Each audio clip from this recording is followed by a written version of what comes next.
அர்த்தத்துக்கும் அர்த்தத்துக்கும் தூரங்கள் கிடையாது.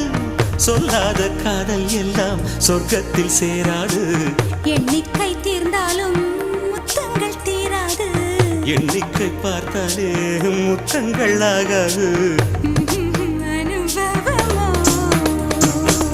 என் வீட்டு தோட்டத்தில் பூவெல்லாம் கேட்டுப்பார். என் வீட்டு ஜன்னல் கம்பி எல்லாமே கேட்டுப்பார். என் வீட்டு தென்னங்கீற்றை இப்போதே கேட்டுப்பார். என் நெஞ்சை சொல்லுமே. உன் வீட்டு தோட்டத்தில் பூவெல்லாம் கேட்டுப்பார். உன் வீட்டு ஜன்னல் கம்பி எல்லாமே கேட்டுப்பார். உன் வீட்டு தென்னங்கீற்றை ஒவ்வொன்றா கேட்டுப்பார். என் பேர் சொல்லுமே.